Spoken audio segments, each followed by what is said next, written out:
is the Brave Space podcast. Brave Space is a healing place for gun violence prevention professionals and survivors. Today, I am here with none other than Marcus McAllister. That's right. Do you want to introduce yourself for us? Yes, Marcus McAllister, Dean of Students, CVI LA, founder of McAllister Consultancy and Training, Nice. and just overall comrade. Nice. Well, thank you so much for agreeing to interview with me.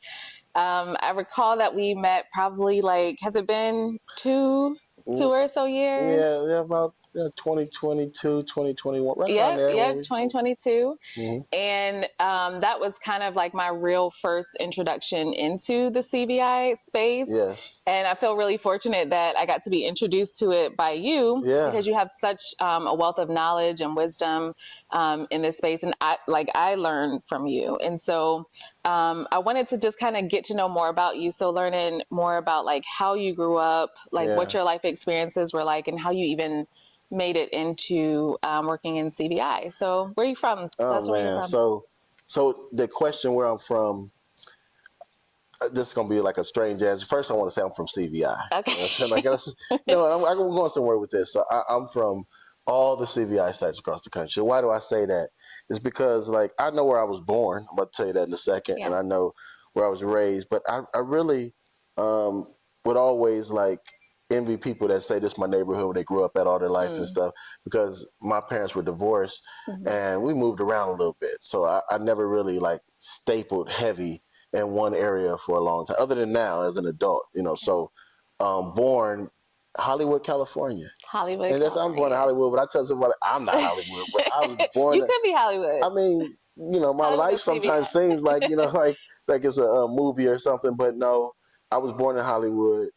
Raised on the west side of LA, and then also went kind of to high school and junior high in San Diego, California. But my mom and dad are both from Chicagoland. Okay. And, my mom from the south side originally, and my dad's from up north where I'm at now. And when at 18, I got locked up, and so that's why I wind up back in Chicagoland where I'm at now. Because when I got released, I wanted to come there, but I was born in LA, raised in, I grew up around the Gap Band. The Gap Band. Yep, the Gap Band. So my dad is, rest in peace. My dad was very plugged in because he was a mover and groover. And Charlie Wilson and the Gap Band, all them were good friends of my father's. And, they come from that era where it was, it was up and down Crenshaw Park. I saw a lot as a youth. And obviously I saw the fast life, but then I also saw the entertainment stuff and all that stuff. So I grew up around that. And then I would come back and forth when my parents were divorced. I would come back to Chicagoland, go back to California, Chicagoland, California, Chicagoland, until 18, and I got locked up. 18. So when you were growing up in Hollywood, California. Or California. I was born in Hollywood. I ain't born in Hollywood. Like I was living all in Hollywood. Yeah. One of them things. My mom was pregnant. Boom. The hospital was there. She did work in Hollywood. Though. She worked at a TV station. My mom was doing something at a TV station when I was little, and so that's why I was right there. So but we lived on the west side. Yeah. What were some of your early life experiences like? Did you play outside? Did you hang out? Did you? Yeah, I played outside. We always used to like to do things and get out and about. For the era when I came up, it was the early epidemic of gang violence in Los Angeles. So colors was a big thing there where you was at. Over time things evolved. Gang violence is still bad, but back then it was in the heart of all of what you wear, where you're at. So, obviously my mom and dad were protective of me and my brother just moving around and things of that nature. But, I felt like we had a good childhood. We went out, we played, we ran around, we had, normal childhood like everybody else, just through a divorced household. And my dad was always moving and grooving. So, a friend of it's called him like an uncle. My first when I think about experience, fast life. That's why I mentioned the Gap Band. And there were some things with some of the members and stuff and being strung out on cocaine, different things in life. And I saw all of that. And then my dad had to go and do some time, be incarcerated when I was younger too, as well. So, do you remember what age you were? I might have been 14. around maybe about 14, he had to go away, do some time. But he always prepared myself and my brother for all things. So we were like prepared. We were going to school. Nobody at school knew, and we drive myself to school, get there. I do whatever it took to for me and my brother, and then my mom might come out because like it's not like her and my dad were like enemies or anything, but she might come out and spend a little time with us. But we got grown fast. Yeah. As far as taking care of ourselves and just doing the right thing to maintain. Yeah.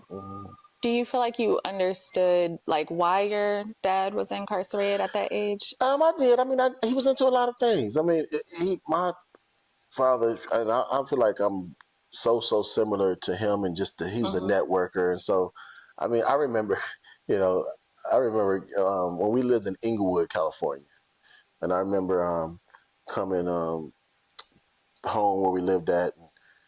My dad and them had like they had like a chop shop going on, Porsche and all this stuff. I mean, like he was into. But the thing is, he was into things like that. But he golfed, he networked. He had a sign company, he had a business. He was his brother was the photographer at the Total Experience Club where we grew up around the Gap Band, and so he was just touching all type of things. So when he got incarcerated, I knew it could have been numerous type of things potentially that landed him there, whether it's street stuff, tax evasion. I mean, something. So we kind of was like it didn't like shock or surprise us. Even at that young age. Not that we wanted our dad to be incarcerated, but it wasn't like, oh, I can't believe my dad is going to jail. It's like he's a saint. But he's a great man, but I just know like certain things. Yeah. So as you were kind of moving around to different locations, did you form like any connection with a particular neighborhood or a particular community? Yeah, I always did. Even though we might have been in these spots not that long, I think about junior high and high school. So San Diego, as we would say, like in terminology in the street, I think that's where I really jumped off the porch, as they would say, right? Yeah. I think in those eras, when I was in elementary school, I seen a lot of crazy stuff, and when we did some stuff. But really, when I got to junior high and high school in San Diego, California, it's kind of like where I got more into things, and got out of with just me, my brother, and my father. Once again, we moved to San Diego, and I grew up in Los Angeles, and a lot of my family members and uncles and all them were Bloods, but LA is a big Crip city, like it's a lot of Crips in LA, and it's Bloods too. But so when we moved to San Diego is the opposite. So we were I remember, like, now you bring this memory back.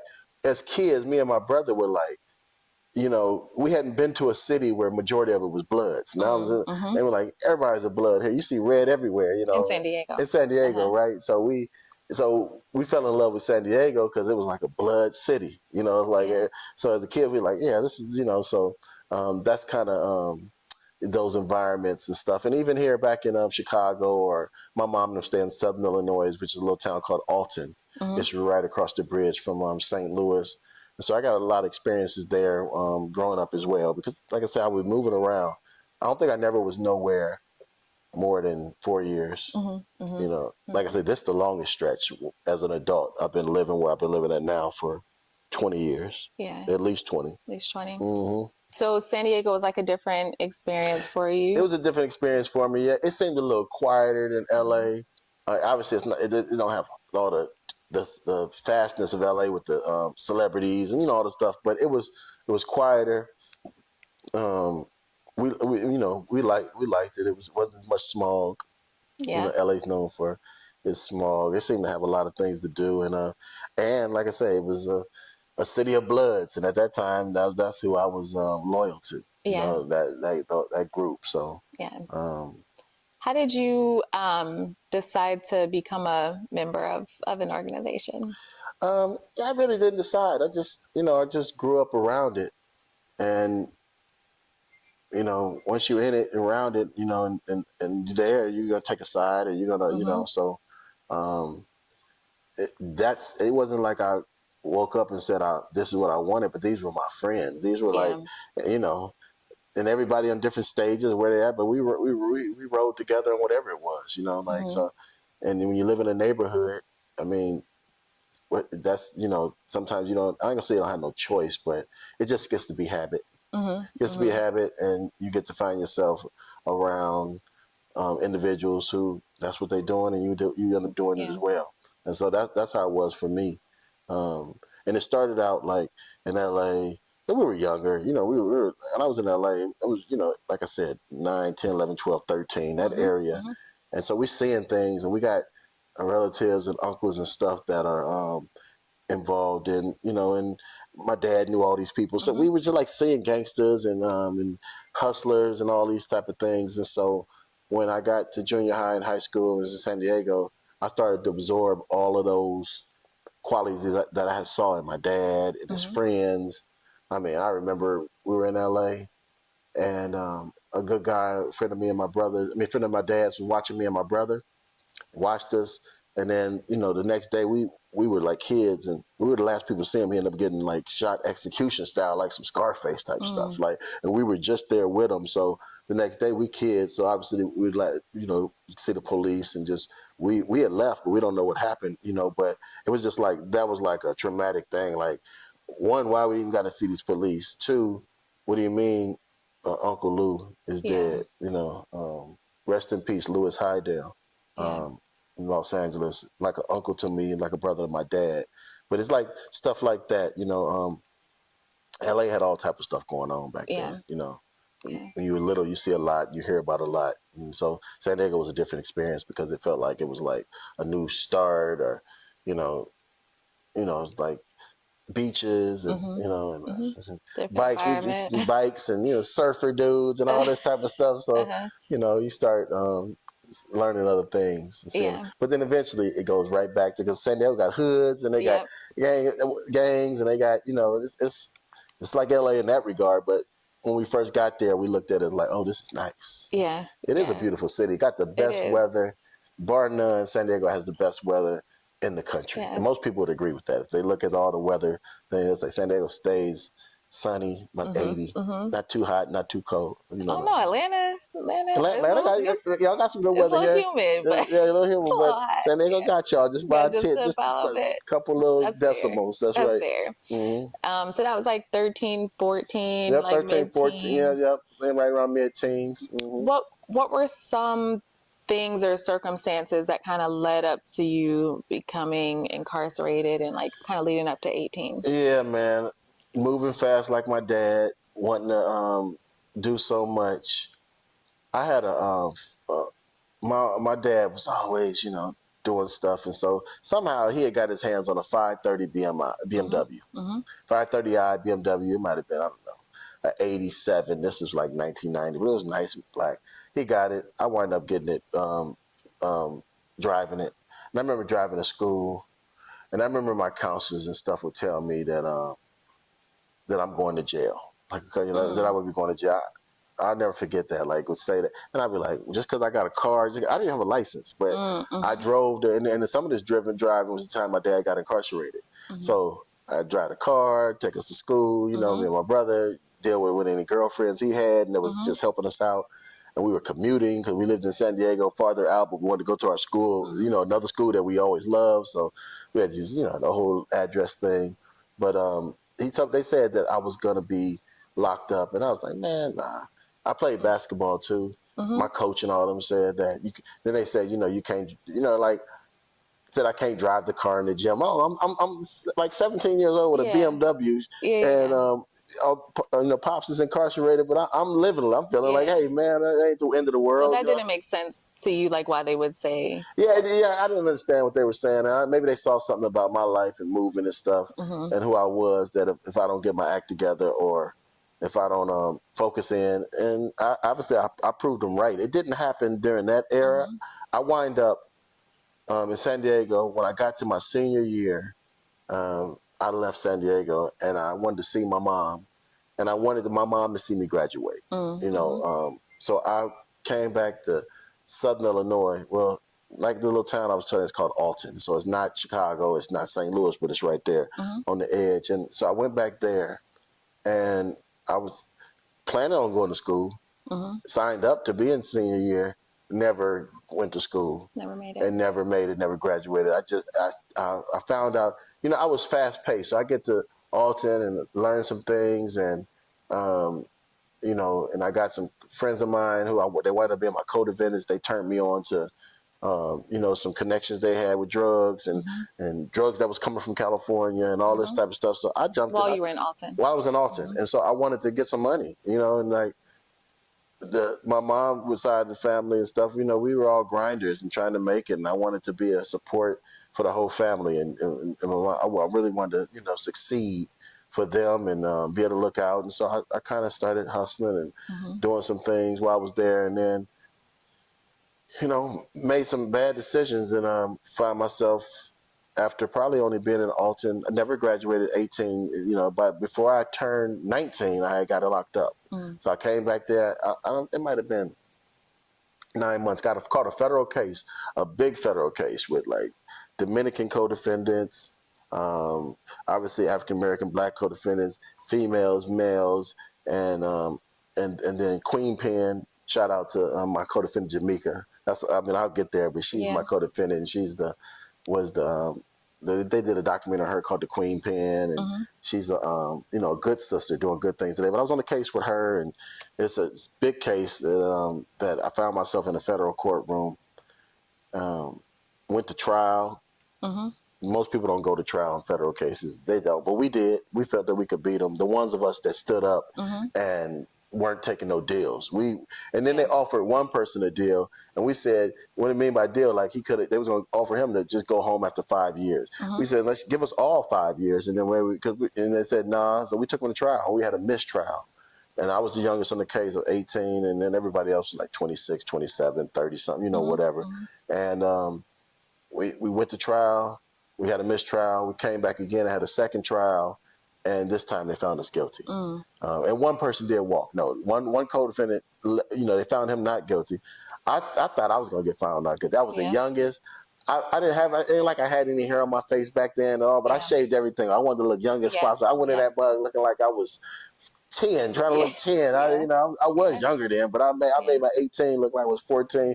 That jury said, guilty. I was like, what? Then the person in my co-defendant that got found not guilty, I was lightweight hating. Like, what? How he get found guilty and how I don't get found not guilty? But, everything happened for a reason. I wouldn't reverse it. It made me who I am today. So I went through that situation, and they sentenced me to 120 months. So they gave me 10 years.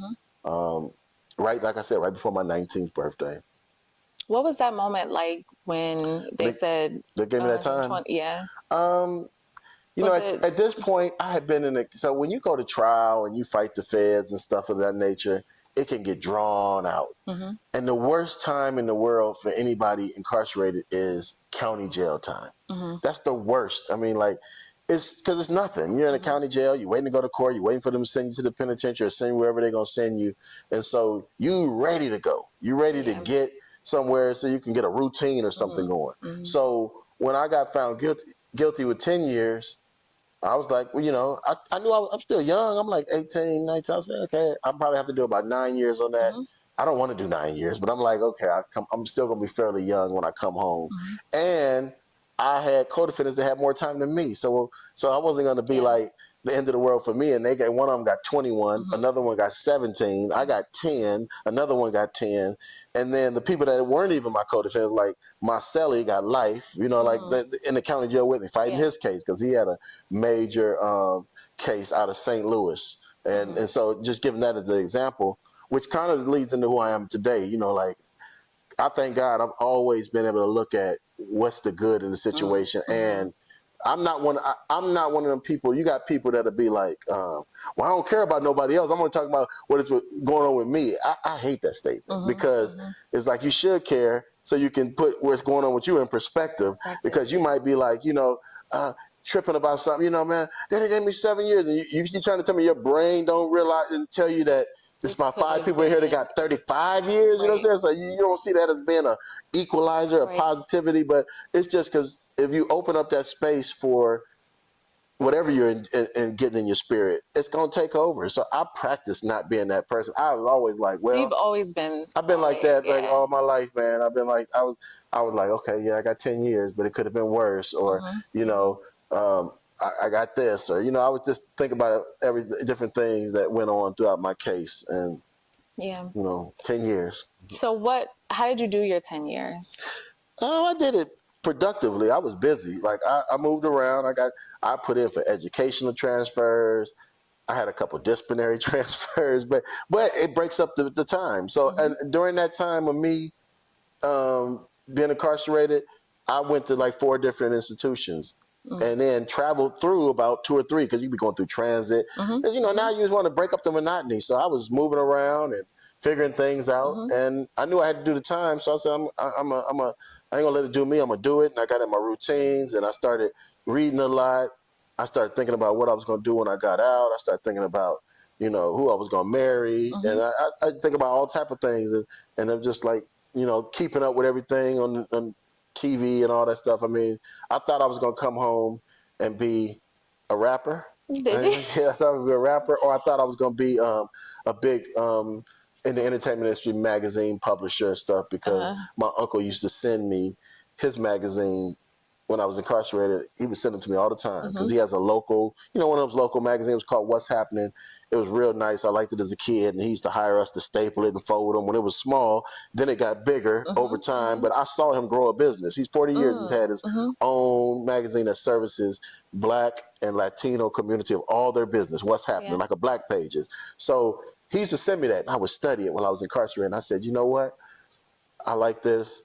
I'm going to learn more about this. And so Earl Graves, who's the founder of Black Enterprise Magazine, I'm a big fan of his. So I used to read Black Enterprise Magazine. That was like one of my favorite magazines to read incarcerated. So I would read that all the time, just the stories of all the different millionaires and billionaires that were Black. So I was really into that. And I said, you know what? I'm going to do something like that with my uncle's magazine. You know, I was seeing when I got home, I had these ideas. I said, I'm going to do that. But then also I was thinking about the music industry. And I remember I would read a lot about that. And I was like, well, I'm going to start a label. And when I get out, I'm going to, you know, I thought I would even be like, because I thought I could rhyme. So I was like, you know, I'm going to be an MC. And I'm going to Can you flow though? Yeah. I mean, I just you know, I tore up a few. You got the old mixtapes? Yeah, I mean, when they out there, I got to, it's crazy, because I did a video here in Atlanta years ago. You filmed and they showed it in all the school districts. Do you still got a copy? I'm trying to get a copy of it. Okay. You know, my partner who did it with me, he lives here in Atlanta, and we have lost track of that. But they did a little video on us, and while we were incarcerated. You know, I was incarcerated here in Atlanta as well throughout my federal time. And so they had us do a thing, and it was like, you know, it basically was a positive rap for the kids and stuff. And they wanted some people that was locked up to do it. So we did it. And I also, I was in the first ever Yo Rap magazine. Really? Yeah, that's what I'm trying to say. Like, I'm not even making this up. I took, me and some of my partners, we entered in a contest at SeaWorld in San Diego. I was like 13 years old, 14 years old. We really tore it down. We were supposed to win first place, which was a record deal. Instead, we took second place, which was like some money, and then also a magazine spread for Yo Magazine. It was just launching. And, you know, but with that came other stuff, and people was calling. We were like on a little tour. Even our school, they were so proud of, because it was all the schools in the country, and yet and there was a few other non-students, I guess, was in, because that's who they gave it to. They said we were too young for the contract in that life. We got to finish school. We was like, well, we want to do that. What are you talking about? So we, you know, anyway, that's how I learned how to MC. But everything was going differently. When I got home, I thought all that was going to be the case. And I really went after the magazine thing. I found myself doing that, and I was like, well, this is what I was meant to do. And then that was a journey. That was a whole nother story. Like, we came home and hit the ground running. I mean, we networked so fast. It was right around the time when magazines were still popping. It was before the internet stuff. And this is when I came home from jail, and I couldn't find a job or anything. I was trying to find what I was going to do. And I didn't have no credit, but that was like bad credit. I'm seeing people with cell phones and all this stuff. Like, I was trying to adapt, because I had never seen all that. When I went to jail, you had the cell phone in the bag, like the iced tea joint. I had one of those, the big brick joint, you know, like. But now everybody had a cell phone, and they in the shopping marts, you know, carts with little kids. So that's just an example of how things had changed. I remember seeing one of those the Chevy Caprices and stuff. And I was like, man, when they start like putting 24s on police cars, because like I don't, that was something that wasn't when I was when out there they weren't riding those, like, you know, the Crown Vics and all that. That come out here now. Crown Vics is on 24s, but to me the lights are still like, oh, there's a police car behind it. It ain't. It's but I was still trying to get acclimated. You know what I'm saying? Was it hard to adjust coming back out, or did you feel like ready? Like, I'm ready to. You know what? It wasn't hard for me because one thing I told myself, I was gonna have patience. There was a few times I was like, man, I can't get on. Ain't nobody putting me on. No, I can't get nothing going. I mean, but then again, I would say you gotta have patience. You did all them damn years, and this better. You free at least, and so I would just do that, and just wasn't like, you know, I wasn't thirsty to have everything everybody had or vehicles and all that, but it was just like a slow grind. I was like, you know what, I'm home now. I don't want to go back. I said, I'm never going back. That's what I said. And I said I would never get back involved in the streets. That's what I said. But things changed later on. You know, as I found out, thought about the magazine, I launched it. It just became a blessing for me. And I started moving around the country. With your magazine? With my magazine. What was it called? Exposure Magazine. It was called Exposure Magazine. And what was like the theme? So it was really supposed to be like my uncle's, it was a combination of Black Enterprise Magazine and my uncle's What's Happening magazine. I would put business owners, Black business owners across the country would be in there. And they weren't just any business owner. These were individuals that I knew were getting money, but be proud in the business you had. This ain't just no front. There ain't no money laundering. I want you to know this is a good barbershop that you funded and got. Because I was really wanted the streets to be in the entrepreneurship. I didn't want my brothers and sisters to be going back and forth to jail. I understood the grind, but take what you got and make it into something. So my book was always highlighting everybody, somebody in St. Louis, somebody in Chicago, New York, but they would be business owners. And then we had a lot of music in there because the music industry found out that my magazine was pretty popular in the streets because we were free. We gave it out free, but it was 8.5 by 11, you know, just like an Ebony or Double XL magazine. But we gave it out free. We charged for the advertisement, and we blew up because we were networkers. So we would go to different cities and pass them out at the Super Bowl, and we just guerrilla marketing, and we would do that. And before you knew it, everybody was seeing our magazine, and it was like we had hundreds of thousands of copies, but technically we only had like 10,000. But we know how to make 10,000 look like 100,000. And that's when it started going. Record companies started hitting me up. They wanted me to interview their artists. And a lot of them were like young artists. So like I remember Lil Wayne, he was like 14. You know what I'm saying? Like he was just getting started. We came here one time with Universal Records and we were doing something on we were here because Universal Records flew us out here to Atlanta because they wanted us to interview and do something with Pastor Troy. Pastor Troy. And while we were doing something with Pastor Troy, David Banner came around and he was like, you guys gonna be interviewing me soon. You know, like that. Because he hadn't even came out yet with like a pimp. It was right here in Atlanta. We were doing what you call a press junket. And it'd be all the magazines. It might be Feds and Don Diva. And all of us were like colleagues. And so I found myself coming out of jail. About, a few years went by, and then I found myself in this magazine, and I was moving around doing stories, interviewing Eric Sermon and interviewing this person. And before you know it, they looked like my magazine was a rap magazine, but it wasn't. It's just that who's going to turn down all these opportunities? They say, we want to fly you out to New Orleans to interview Baby and them at the Cash Money Mansion. I'm fresh out of jail. I'm like, what? I'm living it. I'm like, and the thing is, we didn't really have a lot of money because we would get ads and stuff, but we scrape up and be like, let's go to the Magic Conference. We make it work, right? But even to the point, I remember Baby told me one time, Baby said, man, I see you everywhere. You know what I'm saying? So he wanted to know. Which is not that different from today. It's not that different from today, but it was like in that field. And so he was like, I see you everywhere, man. I was about to do an interview with him. And so, so that was my life, man. I was in that mix. So, I mean, I had Suge on the cover. Everybody knows that I mess with Suge and I rock with Suge. Always did. I had, a bunch of people. So the book was about lifestyle, but it really was about business. I really wanted to be like a version of Black Enterprise, but except it was all the mom and pop businesses networking on it. Instead of Black Enterprise having they established a little bigger. Mine was, little Jimmy got this car wash over here, and then I had a lot of partners that had clothing stores. Because back then, that was the thing too. You got a little money, man, invest your money in clothes. You fill it up with all the, Baby Fats and Nelly's line, because that's what was out back then. So, and then my boy said, man, come with me to Vegas, bring your magazine out here. There'll be a lot of celebrities out there, and you can take pictures and interview them and do this. And that's how I went. It's called the Magic International Clothing Show. And out of all my networking spots, I had been to the Super Bowl. I'd been all-star. When I say I've been there, being in the city, like, and I, like, because that's where everybody's at in your passion. But the magic show, by far the best, because it would be Monday through Friday. You can only go out, so it was for business people, and it was everybody in the country that had a clothing store would come out there so they can pick the new brands. But on top of that, I didn't realize all these athletes and celebrities had clothing lines. So it's the only conference you could go to, and you could just go there and you're going to run into everybody. And not run into them where you can interview them, talk to them, because it was like all business. And even at the parties, it was like still like Vegas was something different with all these athletes and entertainers. And so I found myself going out there every year. We'd be 3 cots. We all chip in because we didn't have no money.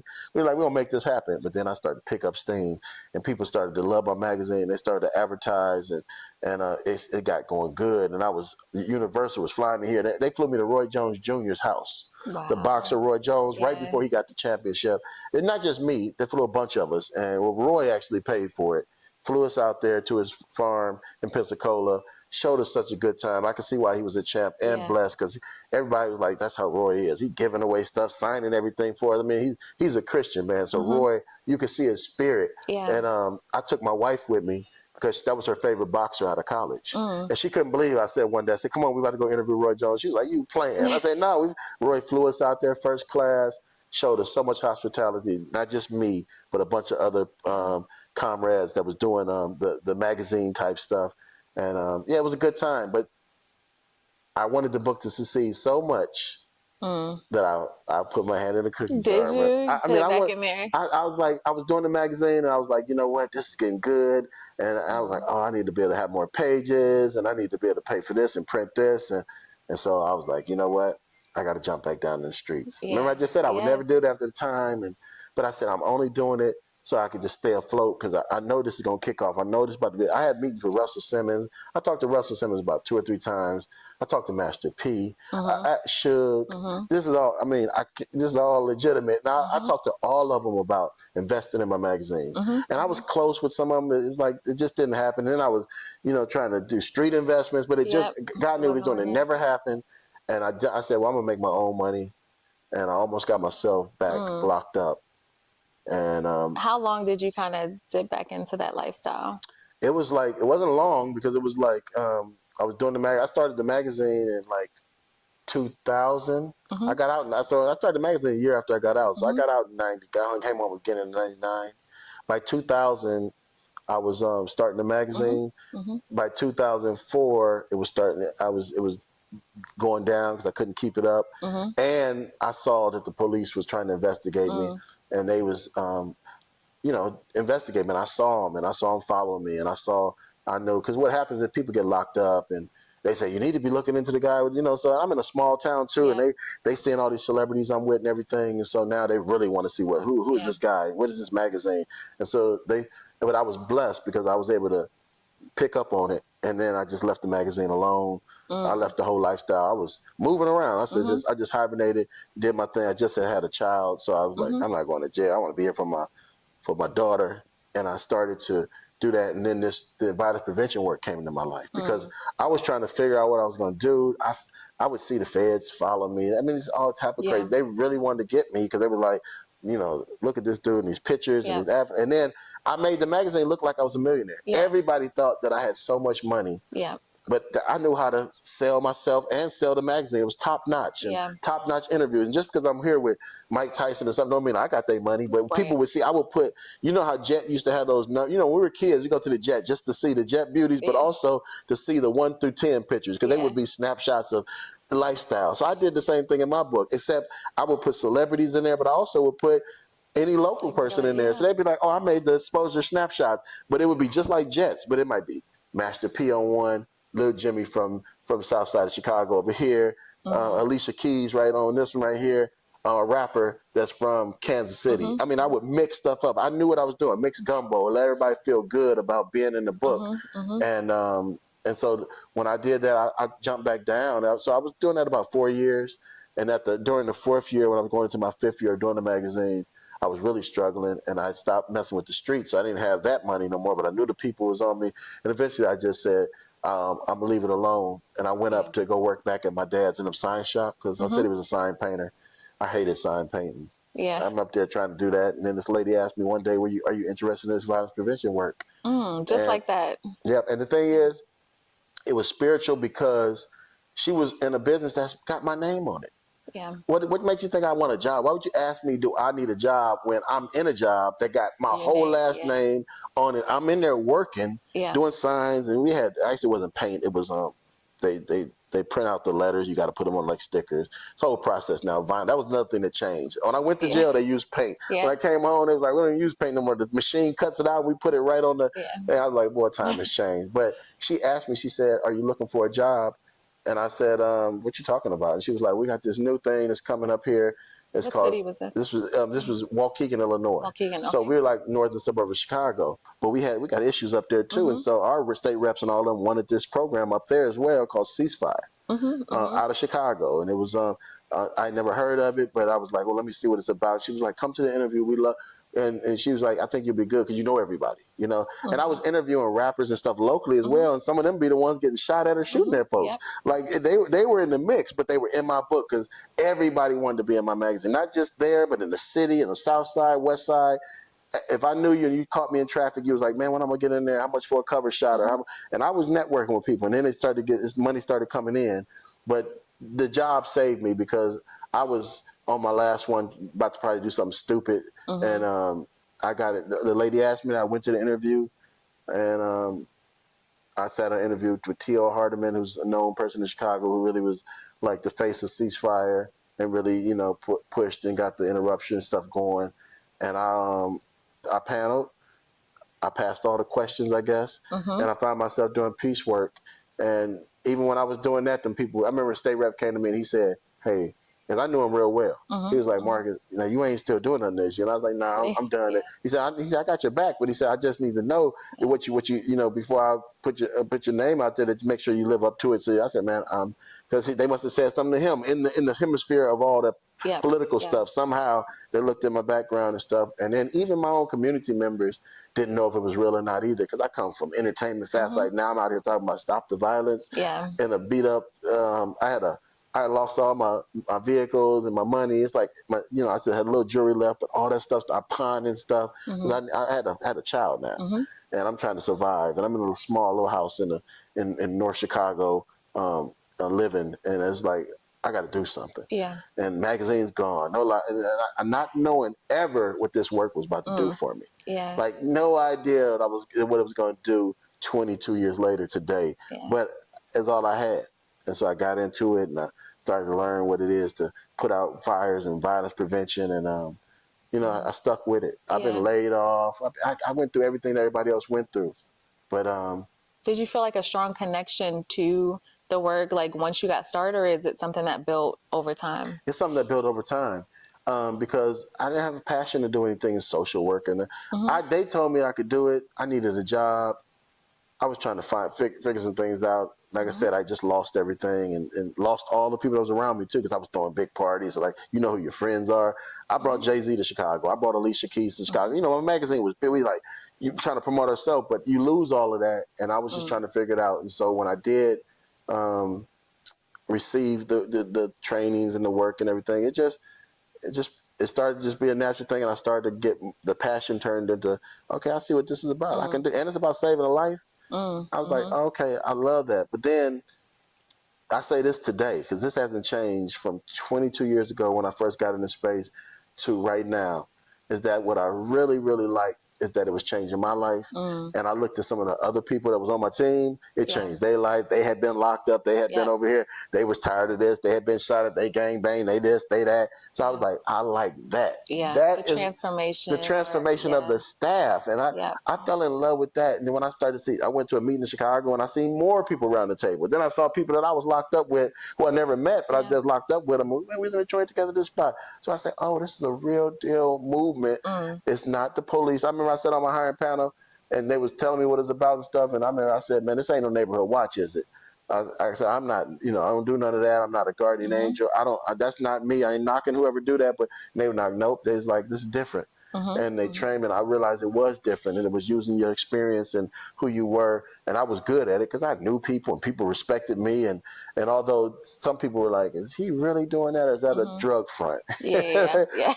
I mean, people thought it was like a lick. They were like, until they really realized, nah, he's serious. This is what he does. And then it went from they didn't believe me to then after that they started. Some of my partners out there call me that Mark. He Farrakhan of the hood. You know, that's what they would say, because they say now he doing stop the violence stuff and everything. You know, and I was just happy because I was like, you know, I'm done. I ain't going to jail. I had started to dedicate my life to God more, and I'll be riding around in this big old Ford. I had bought it for $400, a passenger van. I had my Cadillac, TVs and everything now, but I didn't care. And people still thought he got something over and to bury it away, but I didn't. But I was just starting over, and violence prevention allowed me to start over. And I treated it like it was the magazine. I realized there was a lot of networking that go into it. That's why I rose in the area. When I did my community events, I treated them like it was the concert when I'm bringing people in. So we had a big turnout, and I was good. And Chicago stepped to me, the headquarters, and said, man, we see you're very good at all the stuff you're doing. We'd like you to be on the national team. Do you think you could go around the country and promote this work? I said, of course. I said, plus I know people already from the magazine day. So they hired me, and I was the first national trainer for this organization. And I went around and learned more about violence prevention. And now I'm teaching other cities how you do it and what it looks like and what I've learned. And the same thing like we're talking now, I would give my experience and story, and the movement received me. And it's been a blessing ever since. I mean, I've just been like humbled that I know so many people and that I was able to make this into a career. And like I said, today owning my own company. Yeah. And you bring such like a lot of positivity to the work, no right? doubt to the about movement. it. Do you feel like part of the work helped to shape your own transformation? And if so, like in what ways? It has, man. It has. I always knew that I was a magnet for people. I could have like the squarest person want to rock with me, and somebody that's a killer that want to just want to rock with me, be friends, befriend me or whatever. I've always been a magnet like that, but I never turned nobody away. I figured a way how to move around and socialize with everybody, right? Different types of backgrounds and stuff. So I think that the work started to show me that gift of that I had. I always loved God, and I was, even when I got into this work, I was loving God. And in jail, I used to do Bible studies in jail. So one thing I do want to say for people out there, this is a little quote that I would say, and it's so true. If you ever want to know if somebody really knows me, if they don't mention something about me spiritually, then they really don't know me. Not that I'm a pastor today, but I'm talking about just in general. Like gang, homies, whatever. I've always been somebody who spiritually loved God. Even though I would do dirt, I would do whatever, but I still trusted God. And so when this work came into play, it really it showed me that I was doing something bigger than myself. Yeah, the magazine was cool, and I thought how can I top that? I'm being flown in, Baby, and Lil Wayne, and Akon. I didn't even mention the Akon. I mean, I got so many stories in the entertainment industry, but they're good stuff. Akon was a friend. He still is if I run across that. Not to get off topic, but Akon's press kit for his very first album was my interview story that I did on him. And he told us that he was about to blow up, and he performed for me live with a guitar in Mississippi, down there with David Banner, in the early stages, because just like Banner had said I was going to interview him, it happened. 3 months later, we were in Jackson with the release of Like a Pimp. But back to what you were saying about so when I got into the work and started doing it, I realized that there's a lot of purpose in the work. I realized that I got a lot that I should be given, not knowing I'm going to become a pastor. I didn't become a pastor until 20 years later throughout the process of doing this work. And so now it's even brighter what the work is showing me done, because I know it's kind of like it is my ministry. And like the pastor of CVI. Hey, one of them, that's for sure. And I like that. I'm one of them, and I like the fact that people could, because I didn't start out like that. I was partying early on in this stuff. Flying, where you find me? I'm in New York. So even people could see my change. I get a kick out of them seeing the change in me, because that's what it's about. I mean, the Bible teaches me, one of my favorite scriptures is, let your light so shine before men, Matthew 5:16, that when they see your good works, they'll give God the glory. I'm living that. I'm talking about my light is shining so bright. how can you not say, man, God bless Marcus? He did. Because and if you don't, as I always say, I'm going to tell you that because I want you to know that. And then we can talk about whatever physical, carnal stuff. Okay, I'm good at typing. I can present. But to me, all that stuff is secondary. And it's always been like that with me. And that ain't just like no cliche thing. And I'm blessed right now. And I try to it ain't just my church mirror. I tell anybody, I stay thankful and grateful no matter what. So now God can trust me with what He's trusting me with. Because I couldn't be in the shape I'm in now back in those days I'm telling you about, because I probably would have been consumed with the worldliness of stuff. I gotta have this. I want that. I mean, I don't even spend money because I don't really care. I don't care about like a whole bunch of material things. You know, I don't care about jewelry. I don't care about none of that. I do care about a nice house. And then God bless me with a boat. God, you hear me? I would love to be on the water. But you gotta speak it. Gotta speak it. But that the work changed my life, Dr. Jordan, and it blessed me. It let me see more of what I am and I realize now. I really have a blessing with people. No matter how I put it, I can't get away from it. I have a blessing with people, and I get so many good compliments in the movement. And people tell me that I could make a clarion call and really get a bunch of people would come support me. And I've never done that, but it's coming. And that's why I love being a dean, because I know so many people. Who would have thought? I was thinking about this. It's so strange for everybody to call me dean at a college, and I only got my GED in jail. But look at God, right? It's strange for people in my church. Everybody addresses me as pastor, but I was a heathen. You know what I'm saying? So I say both of those correlations because it's like, you never know, man. You know what I'm saying? And all those things too were like within you, because you come into this field like so humbly that people just wouldn't know. That's right. You know, unless you know what I mean. They wouldn't know, because you don't present. Just present natural love on people. You know, and whatever pieces come out. You know, I don't force try to preach to people. I don't. You know, whatever's going to be natural. So I'm natural. I worked for the organization early on when I was doing this work for so many years and was let go.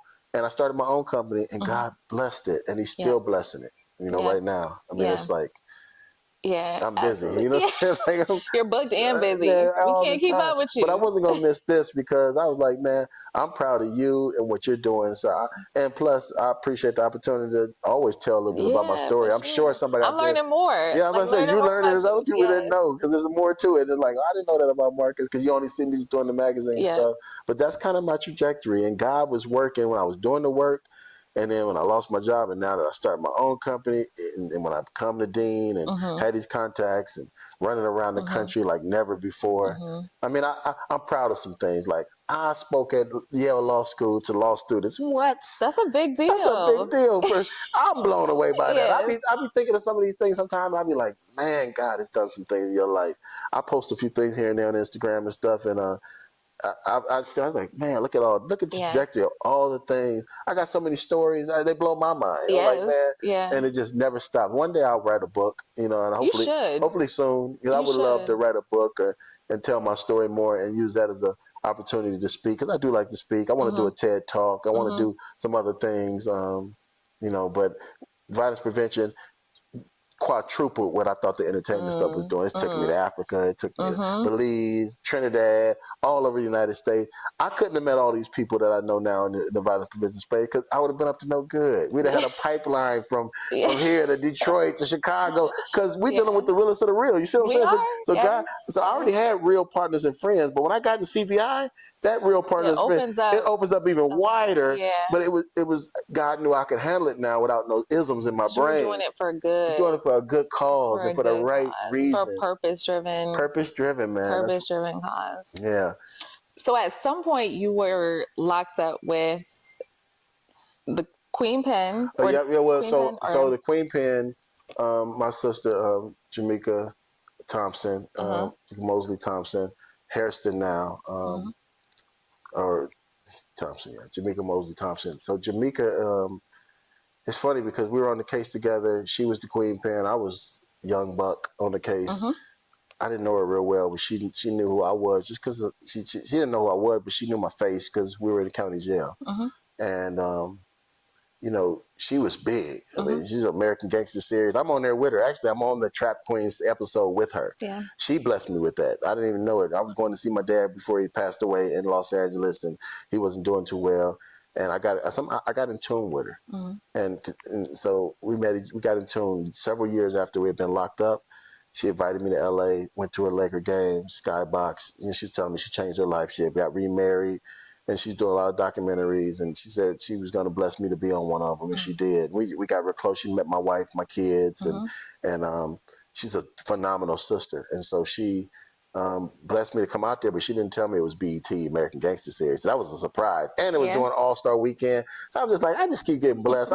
I'm out here in Burbank. They, get me ready. I'm on the set where they do all the BET stuff, and this was talking about, our case, because I was on the case with her. And one piece about that they wanted me to talk about in that documentary that I'm on was how the government thought that they could get me to cooperate against her, and it backfired on them because I don't get down like that. They thought because I was the youngest, we could probably get the youngest. I said, man, if y'all don't get out of here and let me go back to doing my time, I don't know nothing about this lady, And so when they were sending me back, they put me in a cell to send me back. They brought her out and put her in a cell across from me. And we went to talking, and I told them, I said, man, these people lost their mind. They thought that, and she looked at that as a sign from God. She just knew she was about to beat her case because a person that they thought I won't say dumb lawyer. I'm saying my lawyer allowed them to even call me back to think that that was an option. And I saw her from across the cell, and I said to her, I told her, I said, good luck on your trial. I'd already been found guilty. They had caught her later. Even in the documentary, it talks about how she got caught 2 years later because she was on the run. But I'm going back to do my time, and I told her good luck, and the marshals came and got me, and I'm out of there. And she went to trial and everything. What I didn't know when I spoke to her 10 years later when we were free is that 13, 14 years later, because she got a little more time than me, but she wrote a book, and she wrote everything I was saying about seeing me in the cell in the book. And she basically said that's why I read that in the book. She said she thought that was a sign of God, and that I love how she said this young man wasn't about to sell out. That's right, I wasn't about to sell out. I tell them all the time, the CBI, they talk about credibility. I got credibility. Yeah, I got receipts. I got receipts, and I don't let these folks change me and have me like doing something dumb. I held strong, and God worked it out for me and for her. She's home now, free, and she's a motivational speaker, got movies in the mix. I mean, she's Jamaica. Jamaica's a dope sister who has got a story out of this world. Obviously, she rose to be a queen pin, one of the biggest in the country. Definitely biggest African American, getting money like that. You know, but that's how I kind of Jamaica. She knew one of my the co-defendant that told on all of us told on her too. So she was kind of dating this guy, and he happened to be from Alton, where my mom and them are from. And I happened to know him, and that's how I got caught up in the whole conspiracy with him to begin with. So she had her own transformation. She had her own transformation experience. Well, she was locked up with Giselle Blanco, who they got documented, the Colombian sister. That her and Jamaica were cellmates, and so. At one of the joints they were at. But Jamaica had her own transformation, and she's powerful today. She's speaking. She loves God. She's an evangelist. So we, That's amazing. Yeah, that's why when they asked me to be on BET, I wore my God is good all the time shirt that my church makes. It's a real popular shirt that everybody likes. Says God is good all the time. So I wore that on BET on the thing when it was my turn. I had about 5 minutes of fame throughout their different clips. But the reason I say I wore that because I wanted to represent for my church and for God, right? I was like, I'm changed man. So I was dogging the dude that told on me. I was dogging. I wasn't a pastor then, so I can get away with it. I was dogging. I was like, rat. I was saying these things. But what's funny today is that every blue moon I'll see one of the mothers in church, or I'll see somebody, and they'll realize that was me on the thing, and so they be caught off guard. They be like, that was you on that case, but I'm her pastor now. But I mean, so I think they get a kick out of that because it's not like I go tell everybody watch this. Well, some people just catch it, and they say, I get texted, I just saw you on the. That's a part of my past, I got a lot of stuff that amazes me sometimes. But so that's me and Jamaica, we stay close to this day, and she's somebody that she believes in the work we do too. So she's doing her thing, but she wants to get more involved in what we do. That would be amazing. She's definitely interested in being involved in stuff. So I have to make that connection. Absolutely. Sure. When I was trying to find myself after I lost my job and was trying to start my own company, I was working. I got pulled into the Black and Brown Peace Consortium. Pastor Mike, Erica Ford, Dr. Antonio, Anthony Smith. It was a bigger group when I first got in there. We kind of slimmed down for whatever various reason, but it was a little bit of everybody. I mean, it was David Kennedy. It was not David Muhammad, Fatima, Blinky, Alex from Homies Unidos, a bunch of good people. Mike De La Rocha, people that in the movement, they'll know these names, but it was more. But I got involved in that right around the time when we were pushing for federal funding, ARPA, COVID stuff. They brought me in. They knew I knew a lot of people. They were about to do a Fun Peace tour going around the country. They asked me would I go around the country with everybody. I resigned from a local job back in Waukegan. Appreciate this. My sister at my church let me do some reentry work, but it wasn't me. I had to get and do what I was doing, and I knew I couldn't be sit back and be local. And so I was traveling too much. And so I got going with Fun Peace, and I always like to say, me and Dr. Chico went around and started doing that. I got my feet underneath me. And once I got my feet underneath me, I'm a thoroughbred. So I ran like never before. And Dr. Chico knows this, and a lot of people know this. I know so many people, so I just had to get back in the mix. And once I got back moving around and seeing my comrades that knew me and loved me and knew about me, I realized, I can do this. And so little by little, I started to put my own stuff together, my own company, and I started to do consultant work. And one of the things that we talked about was creating a school because all this money was coming into the movement. So we talked about this at the Black and Brown Peace Consortium when we'd have our Zoom calls. And Dr. Chico being, at the time, that was his job. He worked at the crime lab. Yeah. And, different ones had things, but he was the closest to it. So he's the closest voice that could even look into it. He looked into it. They agreed. They had the police academy, but they, he said, hey, could we get some of that to do the CVILA Academy? And they agreed. And it was from there on, it was like, we all the nine of us, Dr. Shiny Bugs, and we got together and we started to work with the curriculum writers and we built it out. And we didn't know we knew we were doing something good. We didn't know how historic it was going to be. Yeah.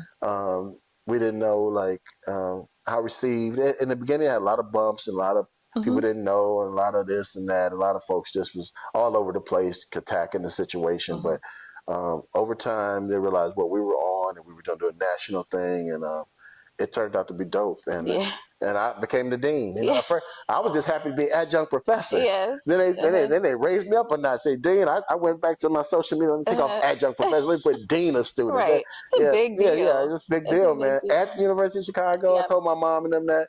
They were so proud. And they were like, every time I look up something, news happened. Then I'm going to the White House and met the president a couple times of the last administration, and and then the joy I get to see when I see the comrades, because I know the most people, so I know them, and I can just vouch for people and say, I know they're great, and and if I don't know them, I can get to know them just by asking who might know them. So they thought it was fitting for me to be, because the students are all my friends, 80% of them. Yes. I've been to their cities, I've been worked in their cities, so it's humbling, and I love it. I love what we're doing at CVILA.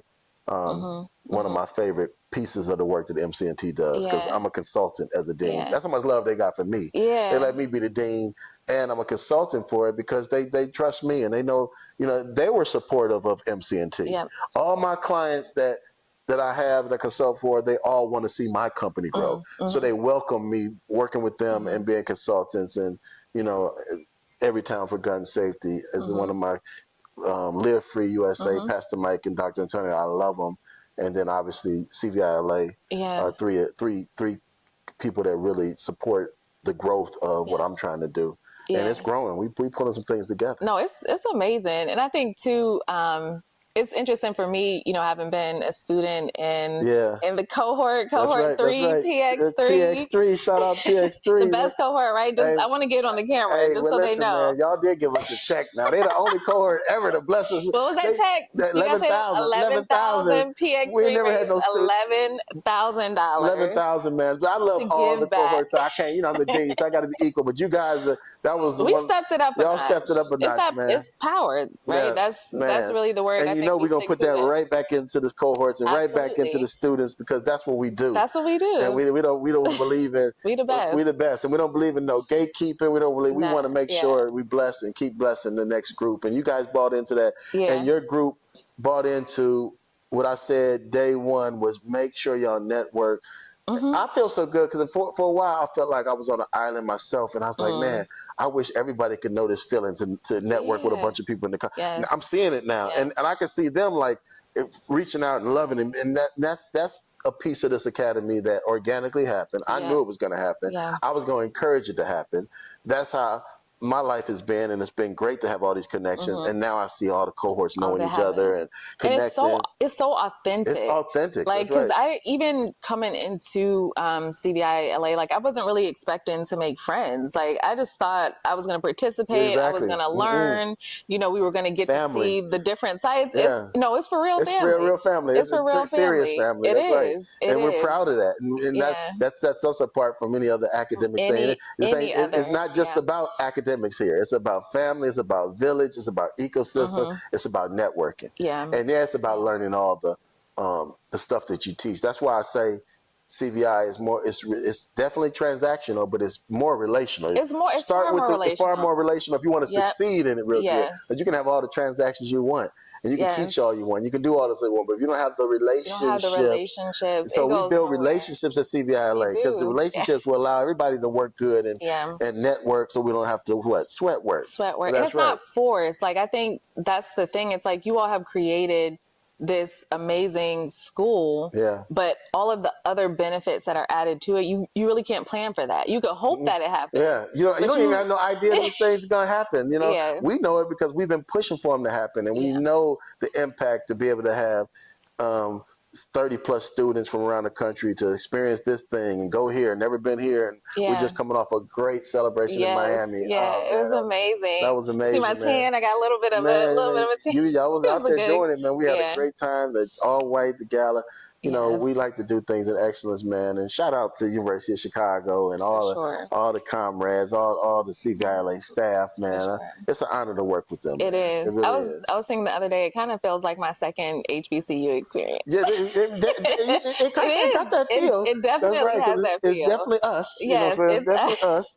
We're the ones doing the work, and we're together, and you know, it's a dope experience, man. Like one of the dopest things for me in my life has been to see my kids, to see the turnaround in my life, because they saw also when they know my background. They weren't even born or whatever. They know I've been incarcerated and all that. But I'm talking about my professional stuff, and from transitioning, leaving a job to doing what I'm doing today.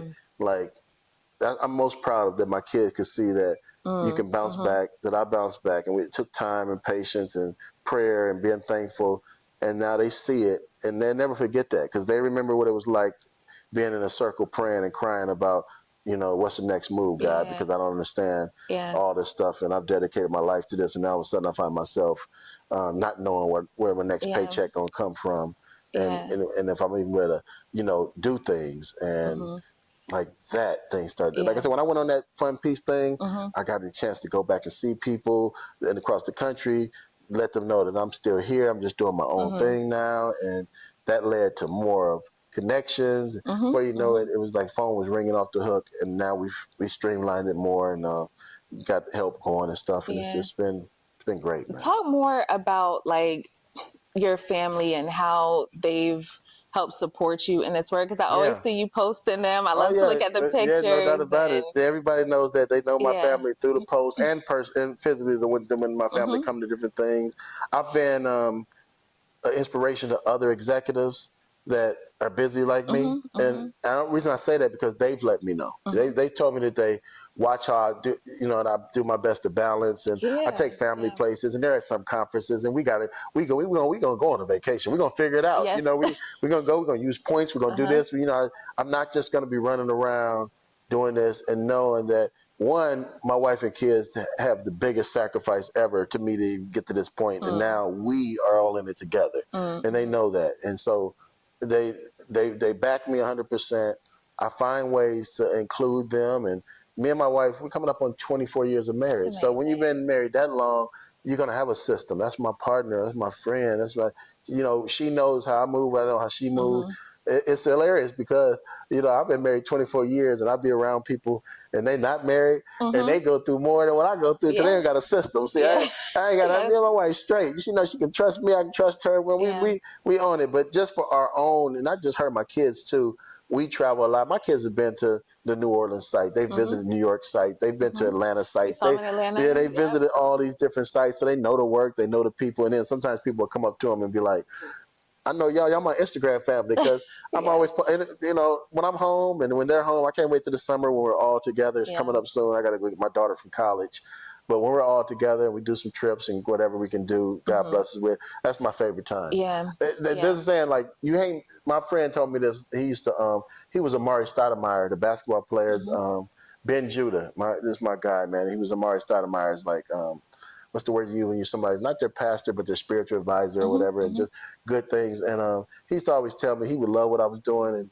And he would see some of my pictures and he'd say, you know, you really never made it until your family can come with you. So that's good. I was like, oh, I'm gonna make it intentional. I ain't gonna do all this traveling. And they don't see it. So my kids been out the country. We've been around. Me and my wife about to go to Egypt. So you know, we humbled by it. And it's like I did 80-something flights last year. I'm on pace to do about 80 this year. That's a lot of flying. A lot of time being around for your family. So we figure it out, Jordan, and we let you know, make sure we make time for self. And it's for me too, because I don't want to burn out. I want to enjoy myself. I love beaches. For sure. I would love to be doing all my trainings in the Caribbean. And I want to let the comrades take over this state stuff because I want to be around some water and just relaxing, man. And I'm setting myself up for that to happen where my latter years, me and my wife can just chill and travel. We're making a few sound moves to make that happen. I just love how you show that a balanced life is possible in this work because, you know, we talk about this a lot with being just trauma informed, and a lot of times people don't know the way to kind of make that happen. Exactly. And sometimes you need an example. You need someone who's moving as much as you are, but doing the good work, you know, dean of CVILA, but you still make time and carve out time for family. Yeah, and got my own things. I was just in Montgomery doing some work yesterday. So I don't have no free weeks. I have to fight to make sure I give myself 1 week at home, but I don't have no free weeks. I never thought it'd be like that. I remember I was boo-hooing. I ain't gonna travel no more. I'm not with this organization. I don't got a job no more. I'm not gonna make this money they were giving me and all that. I was all these things, and God had to be like, that's how I listen. Wake up. No lie, that's how I felt last week. I was like, what am I gonna do every month for a week? We're not going to no immersion sites. Exactly. We've been moving around, right? So, but nah, I travel more now having my own company than I ever did. I'm building a lot of comrades out and pouring into them, doing training. I got my own train-the-trainer initiative going. I got my own training and technical assistance bureau that we're launching. And all of that stuff is for the comrades because I really love that I could be a vessel to consult for them. Like my company, McAllister Consultancy and Training, I'm really heavy on the consultant part of it, meaning I want to be a bridge. I want to open up some doors. I want people to learn how to train, how to do TA. Can they come on some of my platforms and spots? I go, yes. And I've been doing that. I've been intentional about that. And it's been good. I mean, because my phone stay ringing. That's why I'm convincing the funders that, hey, this is a good thing. It's upward mobility. It is. Y'all need to give me some more funding because I'm doing it. I'm upward mobility. I'm pulling people from around the country, giving them an experience to share their experience with new people and old people that's in CVI. No one else is doing that. And so I'm glad that I'm the one doing it. And I welcome more. It's all good because it's for the comrades. I'm not in the competition with nobody, but I know that what I'm doing is unique, it's new, and I'm probably the right person for it because I got so many comrades. And so they trust me. And the people that want the work can trust me if I say, hey, you get my company, not me, but they good. They're going to come knock you out the park. They got you covered. They're going to show you what TA is. They're going to train. They're going to help you seal the deals, whatever you need. I love that type of stuff. I get a kick out of it. And I love turning people on to resources. And Dr. Chico does too, you know, because that's my boy. And then, you know, with the Academy, that's our intention with the Academy. So we carry that professionally and personally with people. We're naturally givers, you know, and that's what it's about. For sure. What would you say to like a young person who may be in the streets, you know, and may not know that, you know, someone like a Marcus can go from, you know, what you've experienced all the way to literally the top of top of my game, top of everything. God has blessed me to do it. And I would say to him, like, one, and I tell my son this, is like, stay believing in what you believe in. You know, like it'll formulate itself. I believed in myself even from the magazine to now. So it doesn't shock people where I'm at now. It don't shock me. I didn't know what it was going to be because the one thing the reason I say it doesn't shock me is because I believed in myself. I just didn't know what I was going to do or what God was. I didn't know where I would have told you that I'd be thinking that I was going to be doing this work and that it could be a career, that I could be truly supported by it and support my family for it and whatnot. I never knew that. But what I did know is that I'm not going to allow my circumstances or what I went through, you know, just because I got a record. I'm not going to let bad mistakes or bad mood. We pick ourselves up. The Bible says a righteous man falls 7 times and gets back up. If a righteous man can fall 7 times, I know Marcus can fall 20 times. He's going to get back up because I know I'm far from righteous, you know, in my physical sense. I'm righteous in my spirit. But that's what I would tell him, you know, and it's not cliche for me, man. It's like, I always keep God in the mix. I mean, that's just what I did. I kept God in the mix with a blunt in my hand, with a beer over here, with dice in my hand. I kept them in the mix, whether you believe it or not.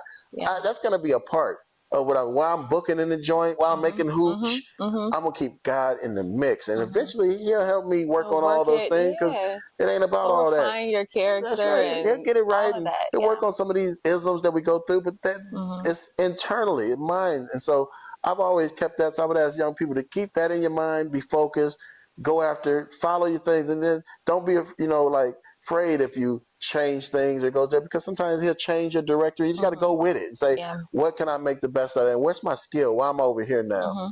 Why am I doing this now? What's my skill that even has me over here when I was just over here and now I'm doing violence prevention? But then the thing that I found was the people were the same. You know, part of the reason why this is a brave space is not only do we hope that people will share their stories and offer details about their life, but it also gives a chance to just show people like what it's like to be open and vulnerable and have conversations on a public platform. So with that, like I always let whoever I'm interviewing the opportunity to just ask me a question so I can be brave in this space too, and I'm not just asking all the questions. So be brave in this space. Let me get something that you got to be brave about. Let me think. Well, no, let me put me on the spot. I didn't put you on the spot.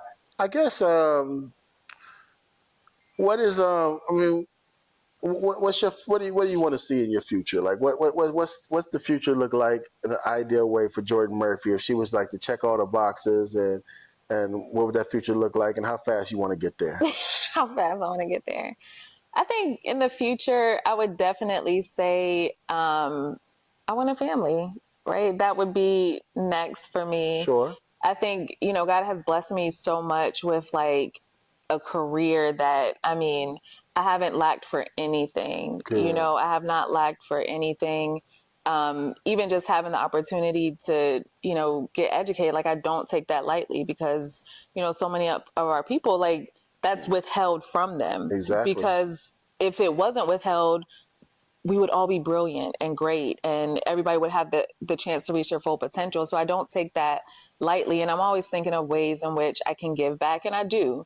I give back so much to my clients and the families that I support and even the professionals in this space. And I feel like that has all been really good practice. And at some point it's like, okay, gotta build my own little family. That's right. Yeah. So yeah, I would say that that's next for me. Now, as far as how fast I want it to, that's always a question. It's like you could think you're ready, and then it's like, exactly. So I don't know. I'll leave that up to God's timing. Like his timing is perfect. So, I'm not impatient about that. But yeah, I would say that's nice for me. Yeah, I can see you being a great mommy. Yeah. Little Jordans. Little Jordans running around. Actually, my daughter's name is Jordan. Shout out to my daughter, Jordan. Yeah, she graduates next year. Me and my wife about to go get her for her third year finishing up at Cal State Northridge University, and she's into television and film, and so she's even thinking about coming down here to Atlanta. Wonderful.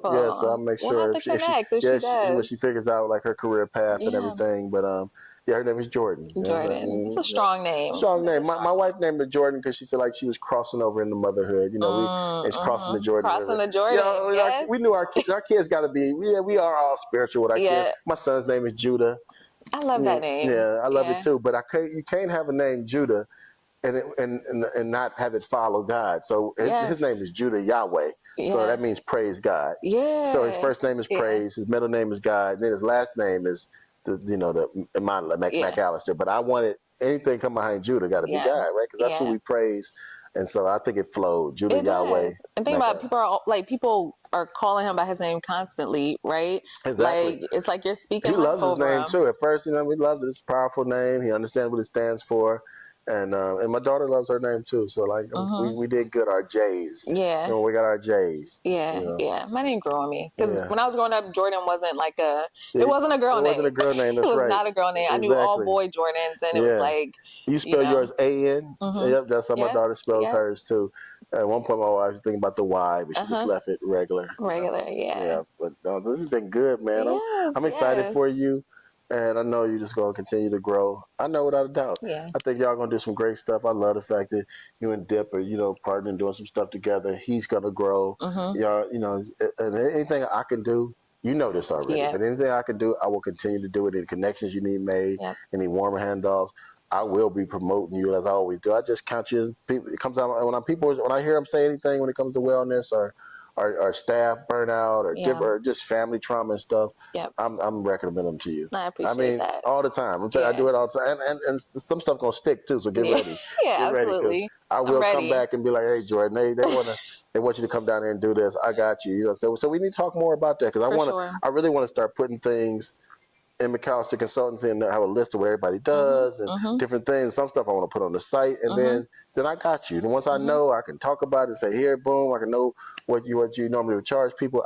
That's where I'm headed towards. Yeah, that's an easier lift for me. I'm gonna get blessed. I'm already blessed. I'm already good. I mean, so what can I do to bless? So when I launched this TTAB, the Training Tech Assistance Bureau, I'm gonna get a lot of money poured into it as a non-for-profit, and we're gonna use all that money to continue to do what we've been doing. Although a lot of it I've been just doing. I've been freestyling, doing it out of my pocket. But you know what?